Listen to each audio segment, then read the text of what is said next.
Olá, meus irmãos, que a paz do Senhor Jesus seja sobre a vida de cada um de vocês. É com muita alegria que estamos aqui em mais um dia do nosso Plaboc, o plano de leitura anual da Bíblia em ordem cronológica. E você que ainda não é inscrito no canal, por favor, se inscreva agora e clique ali no sininho para ativar as notificações para que você seja sempre informado das novidades aqui do canal, tá bom? E hoje nós vamos dar seguimento aqui à nossa leitura, fazendo a leitura dos seguintes trechos. Primeiro livro dos Reis, capítulo 16, dos versos 8 ao 14. Na verdade, nós vamos ler o primeiro livro dos Reis, capítulo 16, do 8 ao 34, tá bom? E depois vamos voltar um capítulo ali para o primeiro livro dos Reis, capítulo 15, dos versos 23 e 24. Depois, segundo livro das Crônicas, capítulo 16, dos versos 11 ao 14. E, por fim, segundo livro das Crônicas, capítulo 17, né? De 1 a 19, que será todo o capítulo 17. E também quero aproveitar aqui para poder convidar você a participar do nosso grupo exclusivo do WhatsApp. O link está aqui na descrição do vídeo, para que você possa receber ali materiais exclusivos, os links dos vídeos em primeira mão e também para que você possa compartilhar com a gente do seu aprendizado, tá bom? E nós também, nesse grupo exclusivo, nós divulgamos e disponibilizamos ali o plano de leitura em um ano da Bíblia em ordem cronológica, tá bom? Então, não se esqueça de compartilhar esse vídeo com quem você puder, divulgar o Plaboc, tá? Se inscrever aqui no canal, enfim, para que nós possamos cada vez mais atingir mais pessoas, porque nós cremos que o poder da palavra de Deus, ele atua de forma grandiosa na vida de todos nós. Tá bom? Então nós vamos orar, vamos pedir a Deus uma bênção na leitura de hoje. Deixa eu só minimizar aqui, porque aqui estão a nossa rede social, Instituto Aleteia OFC. Não esqueça também de seguir, segue a gente lá, porque o nosso intuito lá é nos aproximar de Deus através dos livros de literatura cristã. Claro que a Bíblia puxa esse carro aí, né? A primeira obra especial que direciona ali a nossa vida. Vamos orar? Nosso Deus, nós pedimos que o Senhor nos auxilie na leitura de hoje. Pedimos que o Senhor segure em nossas mãos e nos faça aprender. Nos faça nos aproximar a cada dia da imagem e semelhança do Teu Filho Jesus. Pedimos que o Teu Espírito atue em nós com poder, Senhor. Nós oramos assim, em nome de Jesus. Amém. Amém, queridos? Então, primeira passagem, primeiro livro dos Reis, capítulo 16, dos versos 8 até o verso 34. No ano 26 de Asa, rei de Judá, Elá, filho de Baasa, começou a reinar em Tirza, sobre Israel, e reinou 2 anos. E Zinri, seu servo, chefe de metade dos carros, conspirou contra ele, estando ele em Tirza, bebendo e embriagando-se em casa de Arza, mordomo em Tirza. Entrou, pois, Zinri e o feriu e o matou, no ano 27º de Asa, rei de Judá, e reinou em seu lugar. Então Zinri, ele vai conspira contra Elá, tá certo? Para poder tomar o seu reinado, tá bom? Verso 11, e sucedeu que, reinando ele, estando assentado no seu trono, feriu a toda a casa de Baasa. Não lhe deixou homem algum, nem a seus parentes, nem a seus amigos. Assim destruiu Zinri toda a casa de Baasa, conforme a palavra do Senhor que falara pelo ministério do profeta Jeú sobre Baasa, por todos os pecados de Baasa e os pecados de Elá, seu filho, com que pecaram e com que fizeram pecar a Israel, irritando ao Senhor, Deus de Israel, com as suas vaidades. Quanto ao mais dos atos de Elá e a tudo quanto fez porventura, não está escrito no livro das crônicas dos reis de Israel? E no ano 27º de Asa, rei de Judá, reinou Zinri 7 dias em Tirza, e o povo estava acampado contra Gibeton, que era dos filisteus. E ouviu dizer o povo que estava acampado: Zinri tem conspirado e até feriu o rei. Todo Israel, pois, no mesmo dia, fez rei sobre Israel a Onri, chefe do exército no arraial. E subiu Onri e todo Israel com ele de Gibeton e cercaram a Tirza.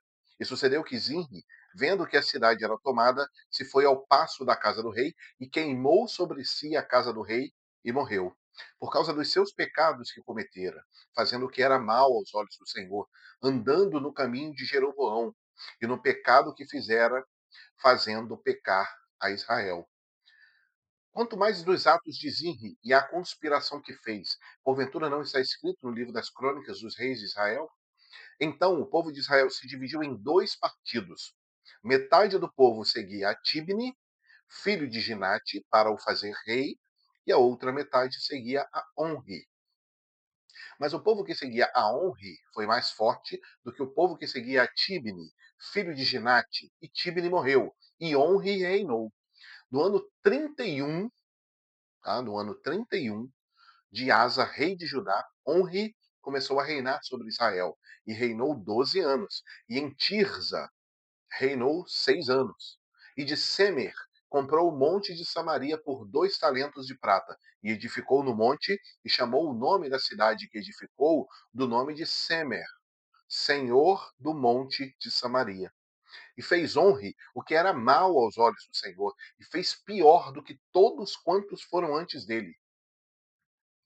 E andou em todos os caminhos de Jeroboão, filho de Nebate, como também nos seus pecados com que tinha feito pecar a Israel, irritando ao Senhor Deus de Israel com as suas vaidades. Quanto aos mais dos atos de Onri, ao que fez o seu poder que manifestou, porventura não está escrito no livro das crônicas do rei de Israel? E Onri dormiu com seus pais e foi sepultado em Samaria, e Acabe, seu filho, reinou em seu lugar. E Acabe, filho de Onri, começou a reinar sobre Israel no ano 38º de Asa, rei de Judá. E reinou Acabe, filho de Onri, sobre Israel em Samaria 22 anos. E fez Acabe, filho de Onri, o que era mal aos olhos do Senhor, mais do que todos os que foram antes dele. E sucedeu que, como se fora coisa leve andar nos pecados de Jeroboão, filho de Nebate, ainda tomou por mulher a Jezabel, filha de Etbaal, rei dos Sidônios, e foi e serviu a Baal e se encurvou diante dele, e levantou um altar a Baal, na casa de Baal que edificara em Samaria. Também Acabe fez um bosque, de maneira que Acabe fez muito mais para irritar ao Senhor, Deus de Israel, do que todos os reis de Israel que foram antes dele.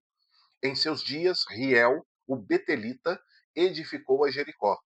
Morrendo Abirão, seu primogênito, afundou. E morrendo Segube, seu último, pôs as suas portas, conforme a palavra do Senhor que falara pelo ministério de Josué, filho de Num. Louvado seja o nome do Senhor. Então, aqui, a observação que eu quero fazer aqui com os irmãos, tá? É a seguinte. A primeira delas é como que a divisão ela vai causando outras divisões. Né? Então, vocês vejam, o povo ele já estava separado. Então, ali, quando o rei ali de Israel ele morre, né? O rei ali do reinado norte, vamos dizer assim, que no caso aqui foi Zinri. Então, ali o povo divide de novo. Então o povo ele foi dividido em dois partidos, né? Ali no verso 21, ele diz assim: então o povo de Israel se dividiu em dois partidos. Então a divisão ela só vai continuando, ela vai continuando, ela vai continuando. E perde-se a unidade. Né? E o outro ponto interessante é o seguinte: que um rei que vai se levantando ali, então aqui a gente está no momento do Reino do Norte, né? Ali lá na parte de cima. Então nós vamos ver que os reis eles vão se levantando e um vai fazendo pior do que o outro que o antecedeu. Então a gente vai lendo e a gente vai ver expressões, né? É uma expressão muito interessante, que ele faz assim: ele fez o que era mal aos olhos do Senhor mais do que todos os que foram antes dele. Então, um vai, vamos dizer assim, competindo para ver quem era pior, ou quem fazia mais aquilo que era mal aos olhos do Senhor do que aquele que o antecedera. Então nós vemos que essa questão da divisão, essa questão da, da, da não observância das coisas e da vontade do Senhor só traz prejuízo, só traz divisão dentro do corpo de Cristo, do povo de Deus. Então nós precisamos ter um único objetivo, nós precisamos ouvir a voz de Deus. É por isso que nós temos um compromisso com a palavra. A palavra é que nos une. A palavra é que nos ajunta, a palavra é que nos traz a comunhão. Então a palavra ela precisa direcionar todas as coisas. Isso é importante, mas para isso eu preciso buscar o domínio da palavra. Eu preciso ler a palavra, eu preciso buscar na palavra. Né? E aí, nessa passagem aqui, a gente vê um tão conhecido nosso, né, chamado Acabe. Então aqui, Acabe ele entra em cena, sendo filho de Onri, não é isso? Ele ainda fica ali 22 anos. E nós já vemos ali o problema de Acabe, que ele vai fazer o quê? Ele vai arrumar uma mulher Sidônia, filha de Etibaal, né? Tá lá, filha de Etibaal. Então, olha só que problema, não é? Então, ele já começa a fazer errado. Então, ele toma isso por mulher. Né? Além de ser, então, é aquilo que a própria palavra fala. Ela fala assim, como se fosse a coisa leve andar nos caminhos daqueles que o antecederam, no caso de Jeroboão, né? Que já está tudo errado, ainda por cima ele toma por mulher a Jezabel, que era rei dos Sidônios ali, filha de Etibaal. E serviu a Baal e se prostrou diante dele. Então, um caos. Né? Minha esposa que fala muito isso, suco do caos. Então, Acabe, ele começa a promover ali o suco do caos no reinado de Israel. E por fim, nós vamos ver uma profecia se cumprir. Né? E a profecia que está aqui no último versículo, ele fala de Riel, o Betelita. Então o que, que ele faz? Ele edifica Jericó, e aí o que, que acontece? Né? No dia da fundação, seu filho mais velho, o seu primogênito, ele morre, que ali no caso era Abirão. E quando ele termina de edificar Jericó, não é isso? O seu filho, né, o mais novo, ele morre, que ali no caso é Segube. Então, o que, que nós precisamos entender, queridos? E aqui fica um conselho. Jericó já havia recebido essa profecia. Josué ele é usado para colocar essa profecia. Olha só, o dia que reedificar em Jericó, a pessoa que a reedificar, o seu filho primogênito vai morrer quando ele começar a edificar, e o seu filho mais novo vai morrer no dia que ele terminar. Então nós precisamos entender uma coisa: nós não podemos reedificar o que Deus destruiu. Então aquilo que Deus destruiu, né, a Jericó que você passou, com suas muralhas, com suas dificuldades, com as suas maldições, ela recebeu um juízo. Ela foi colocada por terra. Ela caiu. Ela foi abaixo pela potente mão de Deus. Então, não reedifique. Não reedifique aquilo que Deus destruiu. Não ressuscite aquilo que um dia Deus colocou sobre ele. O fim. Então, não ressuscite. Não ressuscite. Né? Então, nós poderíamos falar muito mais sobre esse verso aqui e como isso se aplica dentro da nossa vida, mas estamos aqui lendo a palavra de Deus e fazendo alguns pequenos comentários. Então, vamos seguir para a nossa próxima leitura, né? O nosso próximo trecho, que é o primeiro livro dos Reis, capítulo 15, dos versos 23 e 24. Então, olha só que coisa linda é a leitura cronológica. Tá certo? Então, nós vamos ali para o primeiro Reis, capítulo 15. Vamos voltar um pouquinho e a gente vai ver ali a questão do final da vida do rei Asa, né? Então, primeiro Reis 15, 23 e 24, quanto aos mais de todos os atos de Asa, e a todo o seu poder, e a todo quanto fez, e as cidades que edificou, porventura não está tudo escrito no livro das crônicas dos reis de Judá? Porém, no tempo da sua velhice, padeceu dos pés. E Asa dormiu com seus pais e foi sepultado com seus pais na cidade de Davi, seu pai. E Josafá, seu filho, reinou em seu lugar. Então, é muito importante, eu queria que você colocasse aqui nos comentários do vídeo, né? Como que você poderia aplicar isso, essa questão assim, desse poder, esse padecer dos pés do rei Asa na sua velhice? Né? Por que, que você acha que esse detalhe é bem interessante? Como que você explicaria esse detalhe da palavra de Deus? Né? Eu gostaria muito de ouvir os irmãos, né, que você colocasse ali nos comentários a respeito disso. Lembrando daquilo que Asa fez. Né? Então ele promulgou ali uma reforma que foi bem sucedida. Né? E depois, o que, que ele vai fazer? Ele vai procurar ali ajuda no rei de no, Anani, né? Se eu não me engano. Então ele vai buscar o Ben Haddad, agora eu não me lembro. Então ele vai buscar ali é, é, ajuda, porque ele havia vencido um exército de 1 milhão, lembra? Ele havia vencido um exército de 1 milhão, crendo, fazendo uma oração que confiava no Senhor, mas depois, para vencer ali a galera, os seus próprios irmãos ali da parte norte, né, do reino do norte, ele vai pedir ajuda a um rei, né? Se eu não me engano, é um rei do Egito. Ele vai pedir ajuda ali. Então, cadê a confiança no Senhor? E aí, o profeta, ele vai lá e adverte o rei Asa, dizendo: olha, você procedeu loucamente, por que, que você fez isso? Cadê a sua confiança no Senhor? né? E aí nós vemos esse detalhe do final da vida dele. No tempo da velhice de Asa, ele padeceu dos pés. Olha só que coisa interessante. Será que isso aqui está à toa? Eu acho que não. Eu acho que isso aqui é uma aplicação bem prática para a nossa vida. Mas eu queria ouvir os irmãos. Deixe aqui nos comentários. Tá bom? Vamos para a nossa próxima passagem. Segundo livro das Crônicas, capítulo 16, dos versos 21, tá? Até o verso 34. Primeiro Crônicas, ou melhor, Primeiro Reis, Segundo Crônicas, perdão, 16, do 11 ao 14, né? Segundo livro das Crônicas, capítulo 16, dos versos 11 até o verso 14. Eis que os atos de Asa, tanto os primeiros como os últimos, estão escritos no livro da história dos reis de Judá e Israel. E caiu Asa doente de seus pés, olha aí a passagem correlata, no ano 39º do seu reinado. Grande por extremo era a sua enfermidade, e contudo, na sua enfermidade, não buscou ao Senhor, mas antes aos médicos. E Asa dormiu com seus pais e morreu no ano 41 do seu reinado. E o sepultaram no seu sepulcro que tinha cavado para si, na cidade de Davi, havendo-o deitado na cama, que se encheira de cheiros e especiarias preparadas segundo a arte dos perfumistas. E fizeram-lhe queima muito grande. Louvado seja Deus. Então, olha só quanta coisa interessante a gente tem aqui. E a gente poderia ficar falando aqui muito tempo, não é isso? Mas o pequeno comentário que eu queria é que muitas vezes nós pegamos as pessoas pegam esse texto de 2 Crônica 16:12, porque Asa não buscou ao Senhor, mas antes ele procurou os médicos. Então, como que as pessoas às vezes deturpam esse texto aqui? Só, se alguém disse que você foi curado, então você foi curado. Irmãos, olha só, eu não estou duvidando que Deus ele possa fazer. Mas nós precisamos entender a medicina também como um ato de Deus, uma providência de Deus para nos ajudar, tá certo? Porque uma doença ela pode evoluir para a morte de uma pessoa.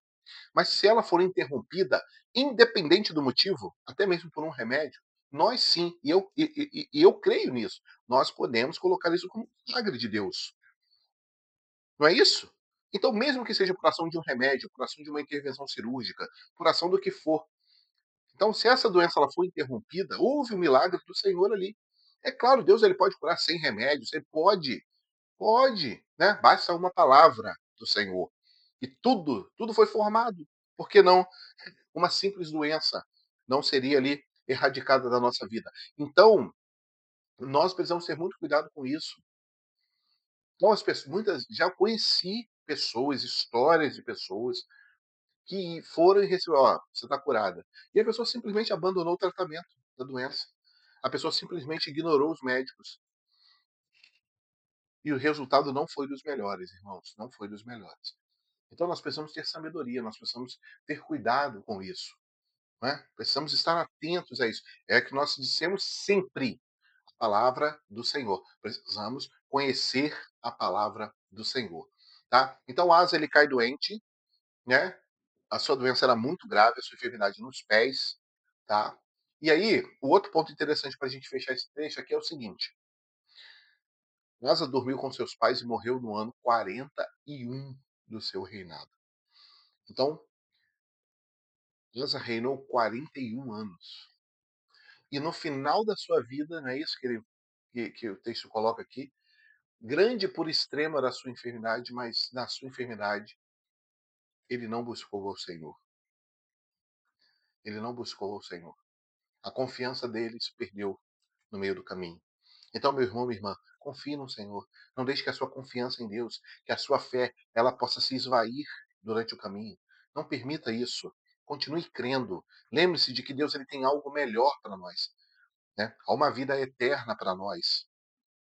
Então você pode estar passando por um momento muito difícil de enfermidade, de problema dentro de casa, no casamento, com a criação do seu filho, da sua filha, no seu relacionamento familiar com qualquer parente que seja, até às vezes dentro mesmo da sua congregação, além de você busca ali servir ao Senhor da melhor forma possível, mas não deixe que nada tire a sua confiança em Deus. A confiança em Deus é aquilo que nos mantém de pé na sua presença. tá bom? Para o último trecho, segundo livro das Crônicas, capítulo 17. E Josafá, seu filho, reinou em seu lugar e fortificou-se contra Israel. Né? No caso, Josafá, filho de Asa. E pôs gente de guerra em todas as cidades fortes de Judá e guarnições na terra de Judá, como também nas cidades de Efraim, que Asa, seu pai, tinha tomado. E o Senhor foi com Josafá. Porque, olha aí, ó, porque andou nos primeiros caminhos de Davi, seu pai, e não buscou os Baalins.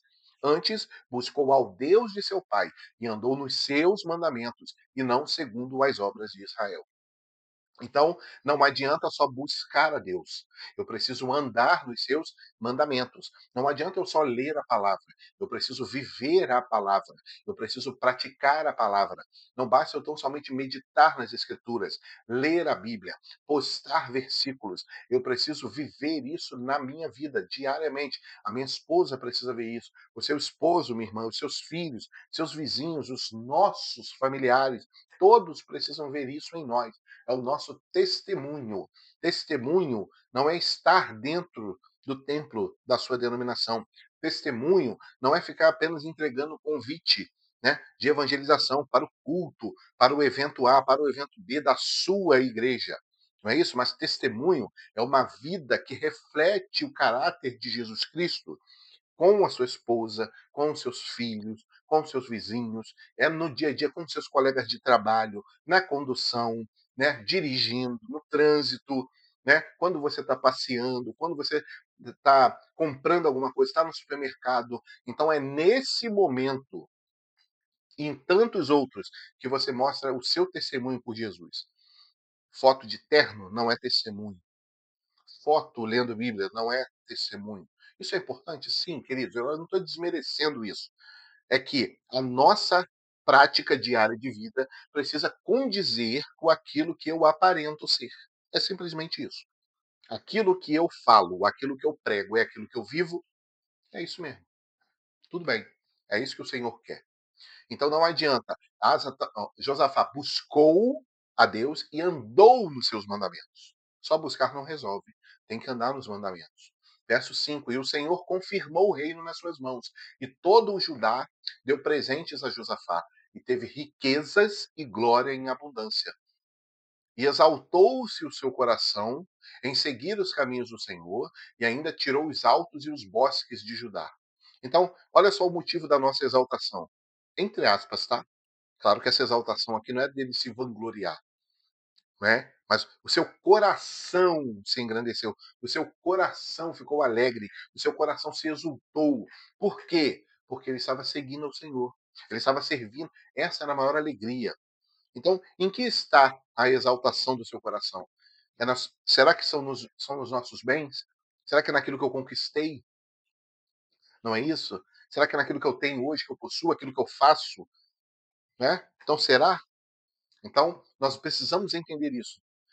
Então, Deus encheu esse homem de riquezas e glória em abundância.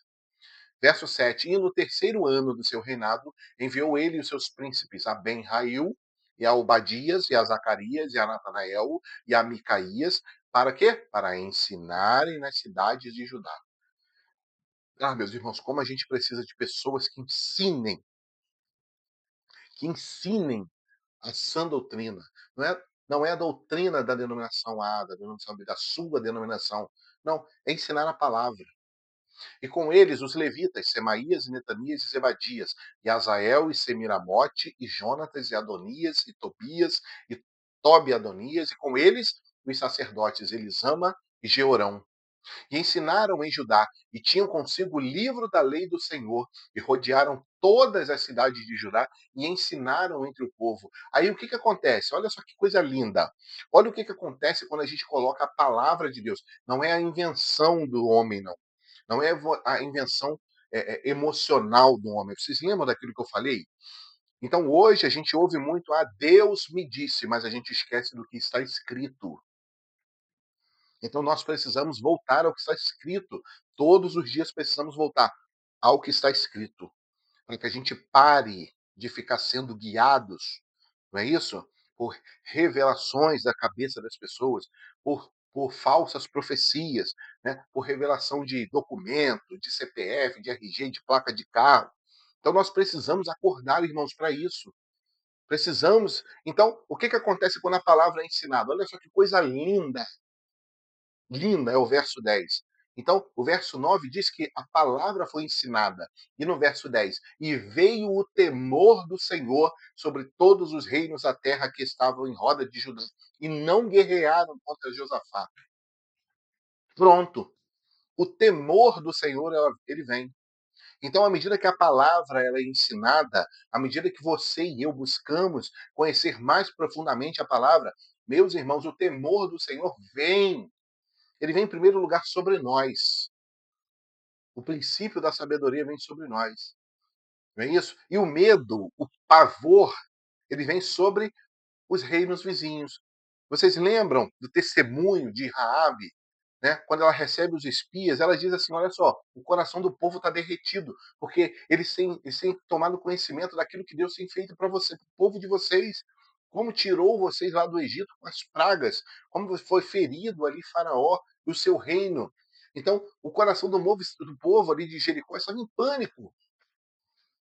Então é isso. Deus ele precisa olhar para a nossa vida e encontrar esse temor ao seu nome. Verso 11: E alguns dentre os filisteus traziam presentes a Josafá, com o dinheiro do tributo. Também os arábios lhe trouxeram gado miúdo, 7.700 carneiros e 7.700 bodes. Cresceu, por Josafá, e se engrandeceu extremamente, e edificou fortalezas e cidades de munições em Judá. Verso 13: E teve muitas obras na cidade de Judá, e gente de guerra, e varões valentes em Jerusalém. E este é o número deles segundo as casas de seus pais. Em Judá eram chefes dos milhares, o chefe Adna, e com ele 300.000 varões valentes. E após ele, o chefe Joanã, e com ele 280.000. E após ele, Amazias, filho de Zicre, que voluntariamente se entregou ao Senhor, e com ele 200.000 varões valentes. E de Benjamim, Eliada, varão valente, e com ele 200.000 armados de arco e de escudo. E após ele, Josabade, e com ele 180.000 armados para a guerra. Estes estavam a serviço do rei, afora os que o rei tinha posto nas cidades fortes por todo o Judá. Então, meus irmãos, olha só a postura desse homem, né? A postura de Josafá diante de Deus e a sua preocupação com o ensino da palavra. É isso que nós precisamos, irmãos. Nós precisamos de leitura da palavra. Ó, nós precisamos disso aqui. Ó, precisamos da palavra. Precisamos ler. Precisamos estudar a palavra. Ó, precisamos estudar a palavra. Precisamos conhecer. Nós precisamos amar isso aqui. Porque isso aqui transforma uma vida, que transforma uma família, que transforma um bairro, que transforma uma cidade, que transforma uma nação, que transforma o mundo. A palavra de Deus, nós precisamos priorizar a palavra de Deus. É isso que nós precisamos. E muitas vezes, em muitos lugares, há um ativismo religioso que você tem que fazer tanta coisa dentro daquele lugar, dentro daquela denominação. Você tem compromisso na igreja de manhã, você tem compromisso na igreja de tarde, você tem compromisso na igreja de noite, você tem compromisso dia de semana, você tem compromisso final de semana, você tem compromisso de madrugada, você tem compromisso o dia inteiro, você tem compromisso o tempo todo. Mas as pessoas não têm disponibilidade, nem espaço em suas vidas para meditar na palavra, para estudar e se aprofundar na palavra. E eu vou ser sincero para os irmãos, existem lugares que isso nem interessa. O que interessa é manter o povo, ó, não vejo nada, não escuto nada, não falo nada. Eu só obedeço. Diga-me o que eu tenho que fazer. Diga-me o que eu tenho que fazer. Isso é muito perigoso. Isso é muito perigoso. Mas Josafá entendeu isso. Ele entendeu a importância da palavra. Então ele levanta aqueles príncipes. Olha, vamos ensinar a palavra para que o temor venha. E foi isso que Josafá alcançou. Louvado seja Deus.